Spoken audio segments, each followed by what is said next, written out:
Igazából közkeletű tévedés, hogy nincs letöltendő szabadságvesztés állatkínzásért. Azt ugye mindig hozzá kell tenni, hogy évente olyan átlagosan olyan 10-15 ilyen letöltendőt biztos, hogy kiszabnak.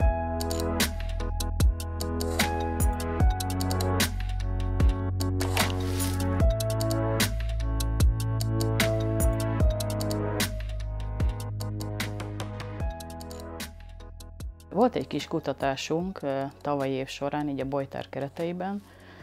Egyrészt kutatási engedélyt szerettünk volna kapni ahhoz, hogy ilyen büntetőjogi esetekről így az ítéleteket megkaphassuk mondjuk az elmúlt 5 évről, mert hogy igazából semmilyen ilyen tudományos vagy bármilyen más, tehát komoly szakember, nem így mi szintünkön, de egy komoly szakember ezzel még nem foglalkozott. Hát ilyen engedélyt nem kaptunk, de aztán végül is a bíróság, ügyészség meg a rendőrség oldaláról, amit lehetett, összegyűjtöttünk, és akkor abból jutottunk ilyen mindenféle okos következtetésekre, meg hát ugye vannak ilyen hivatalos statisztikák évről évre. Néhány éve, tehát még egy 10 éven még legalább ilyen 1000 ügy volt évente, tehát büntetőeljárás, ami indult állatkínzás miatt. Ez mondjuk örvendetes, hogy az elmúlt 10 év alatt majdnem a felére lecsökkent. Tehát ami hivatalosan indult, valami ügy van belőle, az mondjuk évente most ilyen tényleg nagyon átlagosan ilyen 500. De ugye azt mindig hozzá kell tenni, hogy ezek azok az ügyek, ami ugye eljut egy hatóság elé. Tehát most kifejezetten büntető ügyekről beszélek, tehát rendőrség elé, mert ugye ennek hatalmas a látenciája, mint egyébként bármilyen erőszakosabb jellegű, vagy akár ember elleni bűncselekménynek, mert nagyon sok indoka van annak, hogy ezek az ügyek miért nem juthatnak el, vagy miért nem jutnak el. Akár az emberi közönösség, vagy tudatlanság, vagy tájékozatlanság, vagy akár félnek attól, aki ilyen állatkínzó dolgokat elkövet, vagy bármi más következményektől félnek.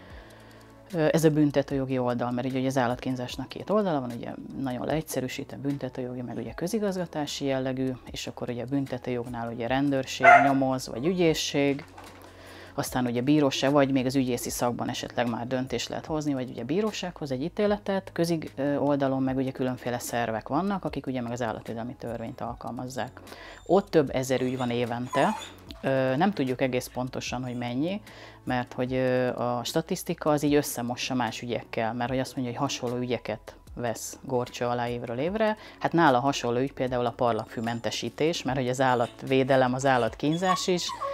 egy ilyen nagy gyűjtőfogalom alá tartozik, hogy valami mezőgazdasági típusú ügyek, vagy valami hasonló, tehát elég hülye kategóriába tartozik, na mindegy, de hogy évente biztos, hogy több ezer ilyen ügy van, tehát szerintem mértékadó becslések szerint talán a 10-szerese is lehet, tehát mondjuk ilyen 505 000 szerintem tök reális. És igazából az nem baj, hát sőt ugye jó, hogyha kevés ilyen brutálisabb bűncselekmény miatt indul eljárás, és sokkal több az ilyen olyan jellegű ügy, ahol mondjuk nem is kifejezetten a szankcionálásra mennek rá, hanem hogy előírjanak dolgokat, hogy ezt meg azt meg amazt, te mint állattartó, csináld meg, javíts ki, építs kerítést,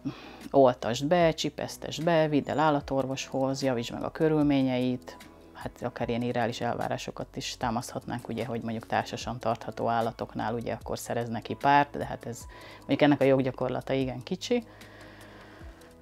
És akkor ugye ezek a hatóság elé kerülő ügyek, ezek is számszerűen tudjuk, nagyon nagy sajnos a látencia, ugye ebben is nagyon sok szerepe van az állatvédőknek, hogy minél több, minél jobb minőségű ismeretterjesztést adjanak az embereknek, hogy az emberek tudják egyáltalán, hogy mi az, ami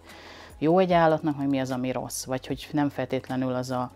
minimális, legalacsonyabb igényszint, ami, hát ugye ez a ne halljon éhen, ne halljon szomjan, és mondjuk ne üsse meg nyáron nap, vagy a guta, meg télen, nem tudom, ne fagyjon bele a házába. Tehát, hogy kicsit azért nyilván ennél valami minőségi dolgokat kéne adni. És akkor ugye még az is fontos szerintem, hogy ez egy ilyen nagy komplex dolog, tehát nem szabad ilyen szakbarbár módon mindig csak ugye jog, meg minden segítséget a hatóságoktól várunk, hanem van egy csomó ilyen előlépés, amit lehet már mi, mint szervezet, vagy mint magánszemély is akár megtenni. Igazából közkeletű tévedés, hogy nincs letöltendő szabadságvesztés állatkínzásért. Azt ugye mindig hozzá kell tenni, hogy évente olyan átlagosan olyan 10-15 ilyen letöltendőt biztos, hogy kiszabnak. Tavaly előtti adataink szerint, tavaly előtt ősszel, a BV tájékoztatása szerint, ha jól emlékszem, akkor 63-an ültek éppen, tehát épp töltötték szabadságvesztésüket. Erről azt kell tudni, hogy ez sosem bizonyos büntetéskiszabási elvek miatt, tehát hogy nem csak egyedül a BTK-t kell alkalmazni egy bírónak, rengeteg más szempontot értékelnie kell. Tehát ilyen elvek miatt egy csomó mindent mérlegelve azt kell mondania, hogy ha első bűncselekményes, ha vannak enyhítő körülmények, ha ez az amaz az elkövető oldalán, a cselekmény oldalán, mindenféle más szempontokat mérlegelve, akkor nem feltétlenül fog kiszabni szabadságvesztést. De akár olyan triviális oka is lehet, hogy ugye nyilván tele vannak a BV intézetek. Illetve hát ugye minden büntetésnek kettős funkciója van, ugye ez a speciális, meg a generális prevenció. Az azt jelenti, hogy egyrészt büntessük meg magát az elkövetőt, hogy ugye érezze, hogy ilyet nem szabad tenni, és hogy a tetteinek következménye van, de ugye generálisan meg kéne egy társadalmi üzenetének lenni. És igazából egyébként lehet, hogy ha ugye ezt a kettős részt nézzük, ugye egy büntetőjogi szál, meg ez a közigszál, most egyszerűsítve, igazából lehet, hogy a közigszálon mondjuk egy jegyző azt mondja, hogy eltiltalak az állattartástól, annak sokkal nagyobb egyéni nem tudom, hatása vagy csapása vagy bármi van, főleg ha abból él ugye az illető, tehát ez az életvitelét alapvetően meghatározza,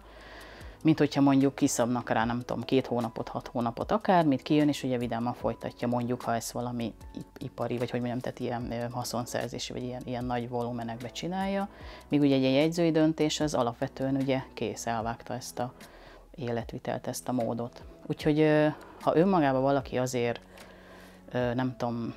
ideges, vagy nem ideges, tehát hogy ezt kritizálja, hogy miért nincs még több ember, vagy még több állatkínzó ember